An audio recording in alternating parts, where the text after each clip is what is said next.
Hi, this is Gail Kessler from Ladyfinger Sewing Center in Ole, Pennsylvania. Today I'm going to present the first of 36 blocks from the brand new Made and Found Quilt Along that was orchestrated by Sarah Maxwell, one of our Andover designers, Andover Fabric Company designers. And she and I and a bunch of other designers are working together to bring along this quilt along for you, which consists of 36 blocks released once a week over a 36-week period. Down the road, there will be setting directions and inspiration, bonus blocks, all kinds of things. So be sure to join the Made and Found Facebook page. And if you are interested, you can hop on over and join the Ladyfingers AccuQuilt Go Club, which will show you how to do all this cutting with AccuQuilt system rather than doing the rotary cutter directions that come along each week with the pattern. So today I'm presenting the first pattern for Made and Found, and you can see this is the handout that you can download from the Made and Found Facebook page from Ladyfinger's website, which is ladyfingerssewing.com, and it'll also be is posted in the files section of the Ladyfingers AccuQuilt Club Facebook page, which you're welcome to join.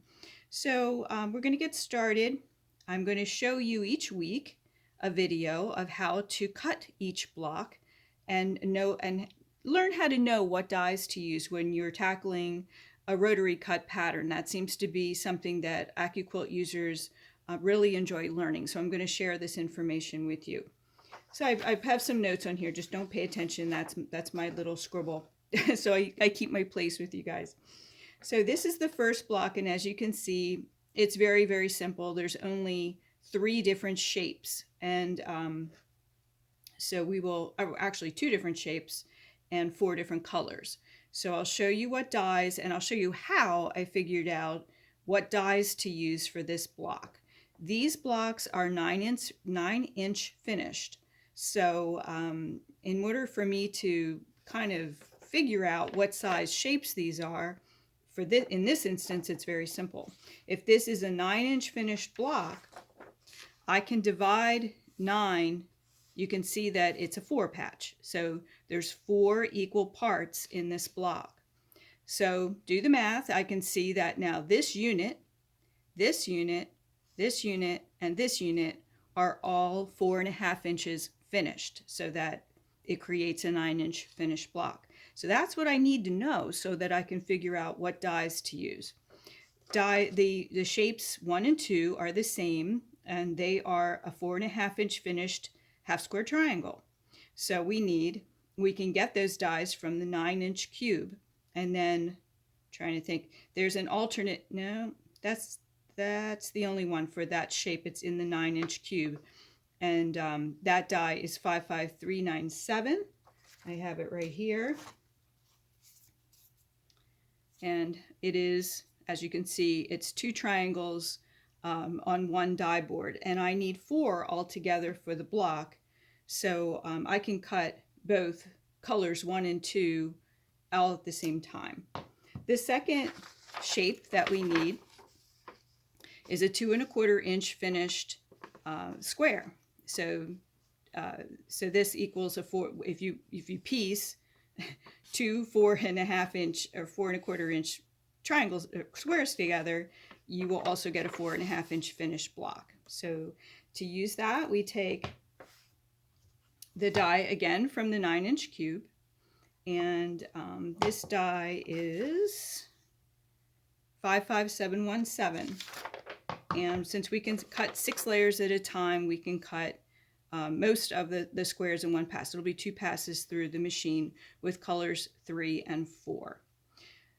I know a lot of you have been asking about deciding on colors. Many of you are using Dimples, and that's fantastic. That's my fabric blender collection. There are other fabrics that people are using which look fantastic. If you need help with any of that, that's what we do here at Ladyfingers. I'll be more than happy to help you with that.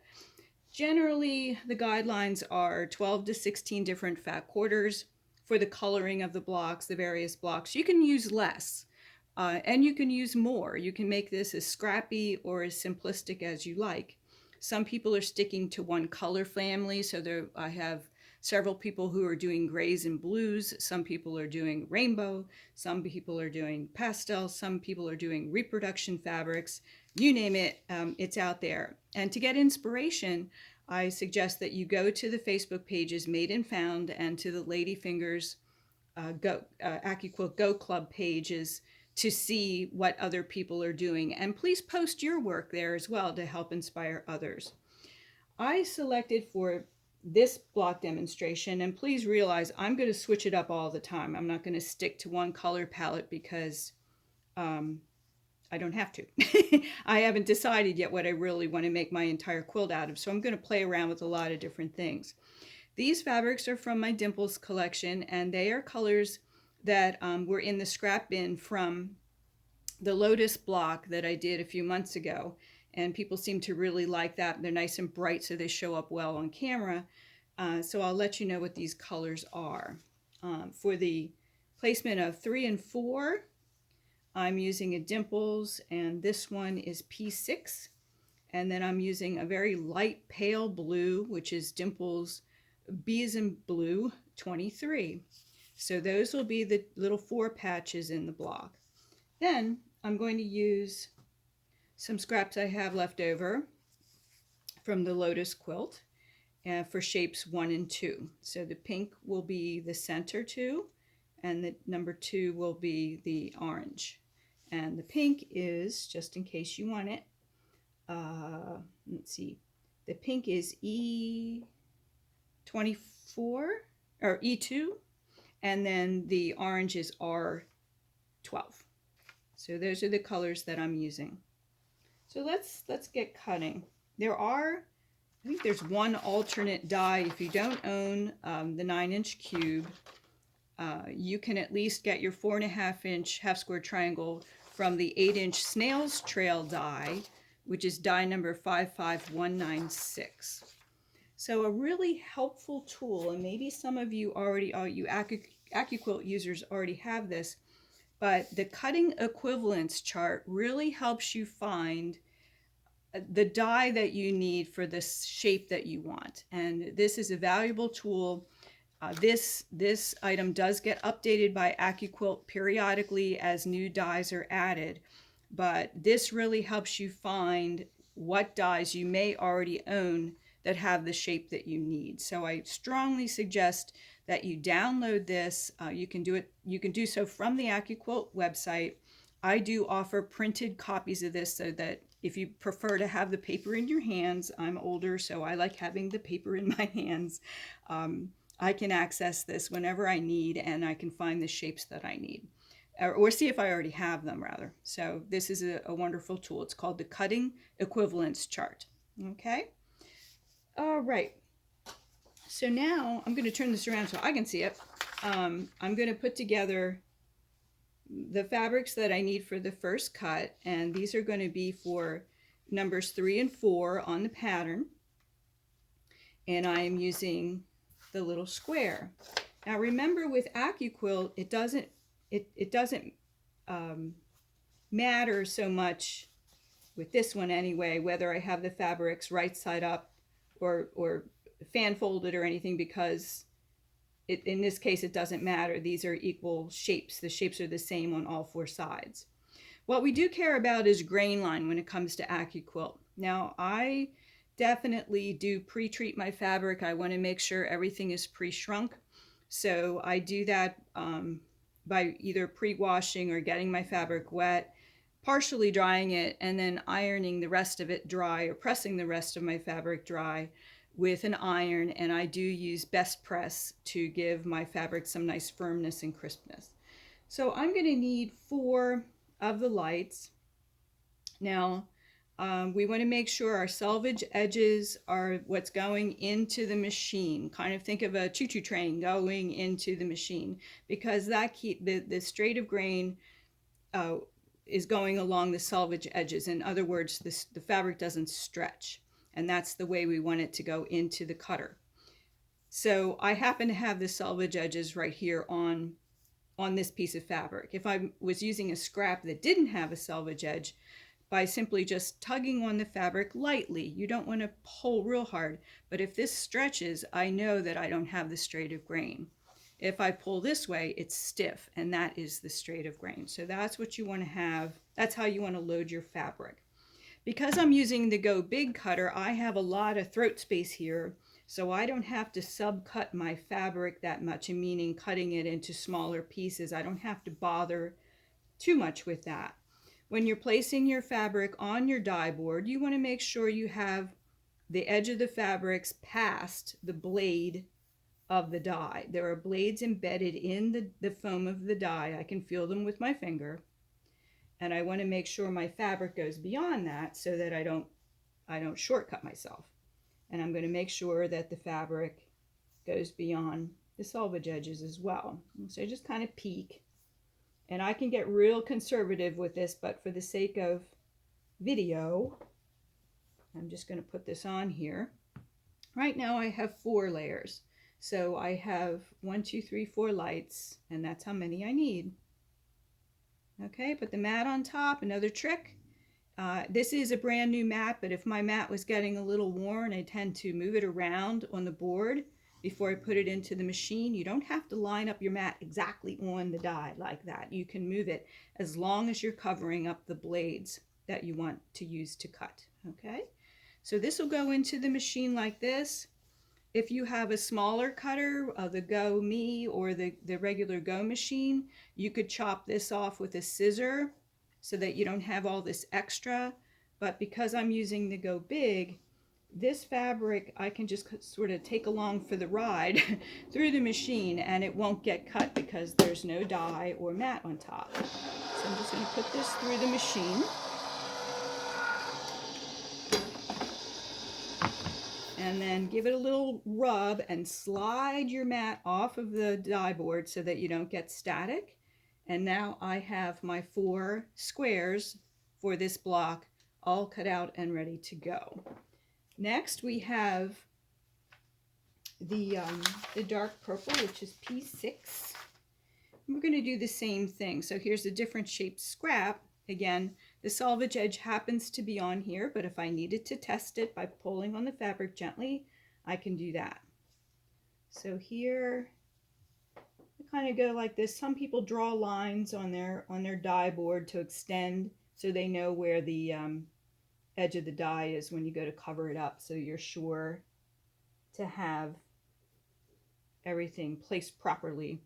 The other thing to know about the grain line is when you're lining up your grain line, you want to line up your grain line with the shape on the die, not the edge of the die itself. So the die, oftentimes the dies are crooked when they're installed in the die board, and that's on purpose. That's so that the blade doesn't go directly into the machine. It makes the die last longer, and that's a good thing.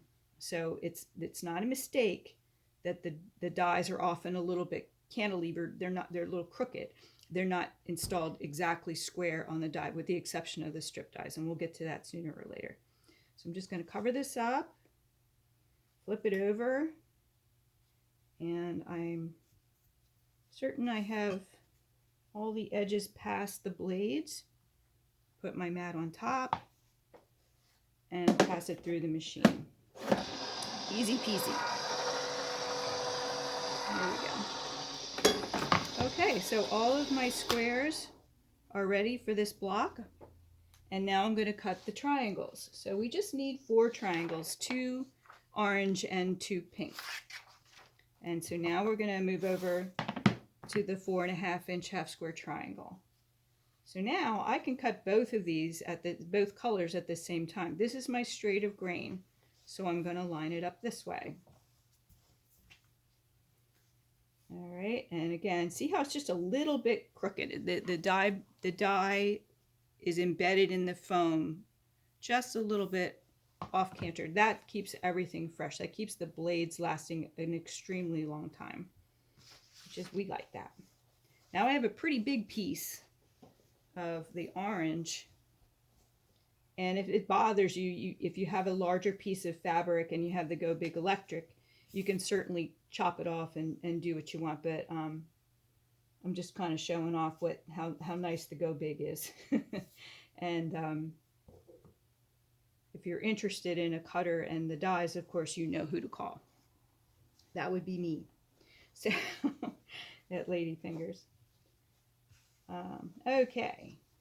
So I'm just rolling up this fabric. It's pretty sloppy, isn't it? But it's going to do the trick. So I'm just going to feed this through the machine. All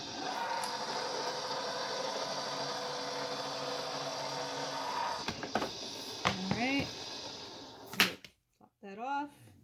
And now I have all the shapes that we need, just like that, to create the patchwork block.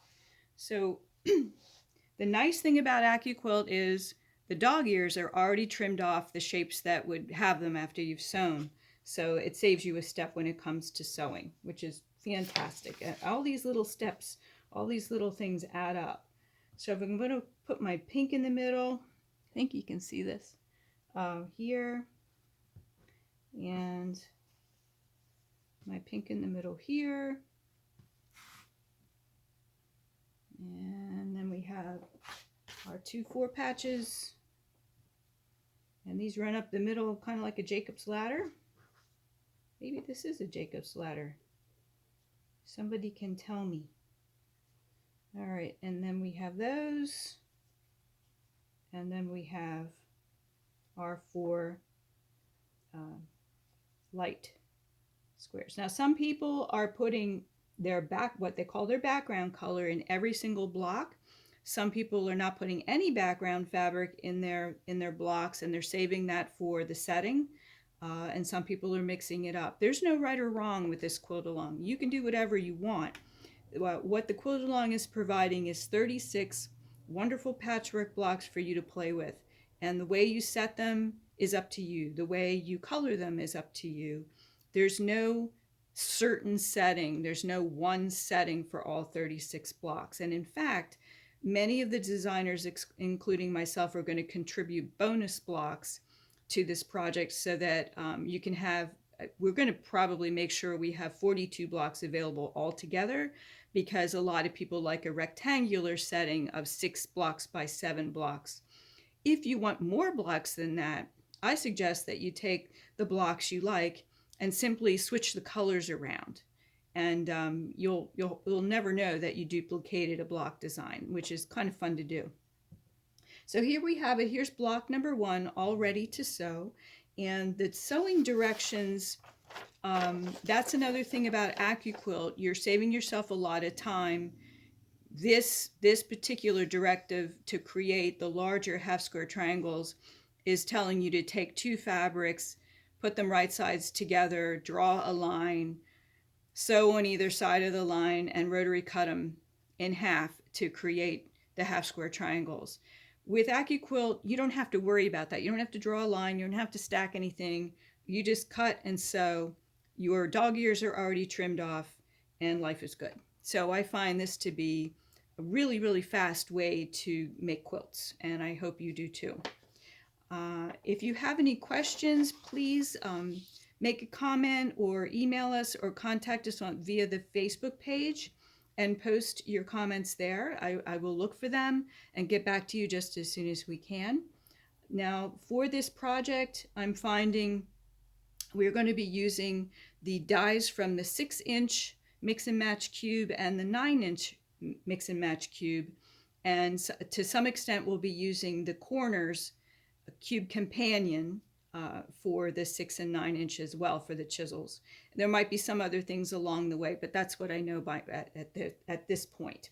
Okay, so wonderful. I'm glad that you're listening. I'm glad you're watching, and I'm very, very pleased that you're joining us for this wonderful quilt along. And thanks again to Sarah Maxwell, who's responsible for all of this. And so I want you to have a great day, and hope to see you online.